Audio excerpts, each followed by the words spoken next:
오늘은 연중 제23주일입니다. 오늘 복음은 크게 세 부분으로 나눠볼 수 있습니다. 첫 번째로 죄를 지은 공동체 구성원에 대한 대응 방법, 두 번째 용서의 권한, 세 번째로 공동체적 기도의 효과 부분입니다. 이 세 부분의 공통 요소는 바로 공동체입니다.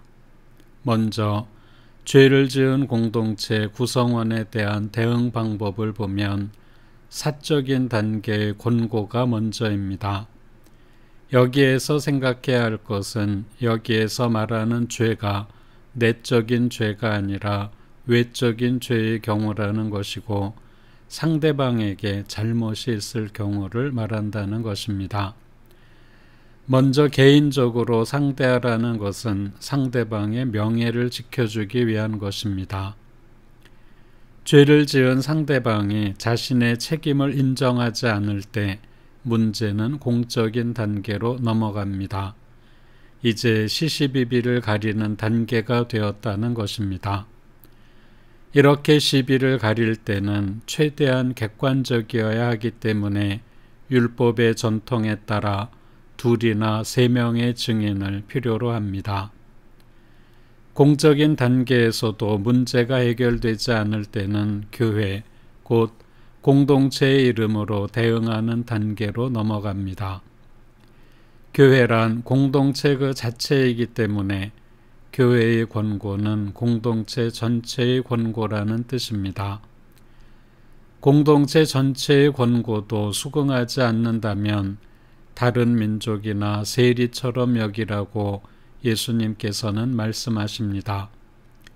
다른 민족이란 하느님을 모르는 민족, 곧 신자가 아닌 사람이라는 뜻이고, 세리란 하느님을 알 수도 있지만 지속적으로 죄 중에 있는 사람을 말합니다. 곧 공동체의 권고도 듣지 않는 사람은 신자가 아닌 사람이나 지속적으로 죄 중에 있는 사람으로 간주하라는 말씀입니다. 이 두 경우 모두 신자 공동체 바깥에 있다는 것을 뜻합니다. 파문이라는 말이 여기에서 나왔습니다. 우리말 파문은 문을 부수다는 뜻입니다. 곧 어떤 사람이 드나들 수 없도록 만든다는 뜻입니다. 우리말 파문에 해당하는 서양말은 공동체에서 쫓아내다 라는 뜻입니다. 말의 방향은 조금 다르지만 그 뜻은 같다고 하겠습니다. 이 세 단계는 징벌의 단계처럼 보이지만 사실 화해를 위해 노력하라는 말씀으로 알아들어야 하겠습니다. 어떤 한 사람을 죄인으로 쉽게 단정하지 말고 공동체 구성원이 할 수 있는 노력을 다 기울인 뒤에 어쩔 수 없을 때 마지막 결정을 내리라는 말씀입니다. 예수님의 이런 생각을 짐작할 수 있는 것은 바로 이어지는 말씀이 용서에 대한 것이기 때문입니다. 용서의 힘은 엄청난 것이어서 하늘마저도 움직일 수 있다는 것이 예수님의 말씀입니다. 땅에서 매면 하늘에서도 매일 것이고 땅에서 풀면 하늘에서도 풀릴 것이다 하신 말씀이 바로 그런 뜻입니다. 요한복음 20장 22절에서 23절 말씀에서 부활하신 예수님께서는 제자들을 만나시고 성령을 받아라. 너희가 누구의 죄든지 용서해 주면 그가 용서를 받을 것이고 그대로 두면 그대로 남아있을 것이다 하고 말씀하십니다. 예수님께서 부활하시고 제자들을 만나셔서 가장 먼저 하신 일이 용서의 힘을 주신 것입니다. 이것은 예수님의 일관된 가르침이기도 합니다. 주님의 기도에서도 그렇고 마테오 복음서 전체를 관통하는 가르침이 용서이기도 합니다. 용서를 해야 한다는 것도 인정하고 용서하고 싶은 마음이 들기도 하지만 그것이 너무나도 어려운 경우가 있습니다.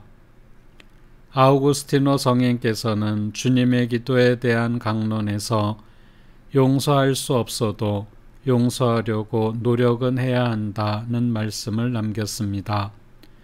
오늘 복음의 끝부분은 공동체가 가진 기도의 힘에 대한 것입니다.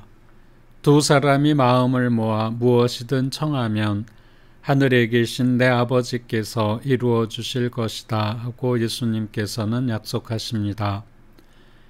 신자 두 사람의 힘이 대단해서라기보다 곧이어 예수님께서 말씀하시는 대로 두 사람이나 세 사람이라도 내 이름으로 모인 곳에는 나도 함께 있기 때문이다 하셨기 때문입니다. 당신의 이름으로 모인 곳에 현존하시는 예수님 덕분에 우리 기도가 이루어지는 것입니다. 이 부분에서 신자 공동체에 대해 성찰해야겠습니다. 신자 공동체는 예수 그리스도와 그분의 복음과 함께 형성되는 것입니다. 신자 공동체가 외적으로 아무리 크고 활발하다 해도 세속의 논리, 힘과 권력의 논리로 운영된다면 그 공동체는 신자 공동체라 할 수 없습니다. 작고 힘이 없어 보여도 예수 그리스도와 그분의 복음이 중심에 있는 공동체가 신자 공동체입니다. 한마디로 말하자면 순교자를 배출할 수 있는 공동체가 신자 공동체라는 말입니다. 세속의 논리에 따라 움직이는 공동체는 늘 이익에 따라 움직이기 때문에 결코 순교자를 배출할 수 없습니다. 세속의 논리로 보자면 순교자는 시류에 뒤처지는 사람이고 이익에 둔감한 사람이어서 세상의 힘에 패배하고만 어리석고 무능한 사람이기 때문입니다. 오늘 복음을 통해서 우리가 묵상할 바는 신자 공동체가 정말 소중하다는 점입니다. 우리는 공동체라는 말을 즐겨 사용하지만 사실 공동체라는 말을 친목회나 동호회 같은 뜻으로 사용하는 것이 아닌지 의심스러울 때가 종종 있습니다. 신자 공동체는 예수 그리스도를 모시고 있는 공동체이며 예수 그리스도의 복음을 행동 원리로 삼고 있는 공동체입니다.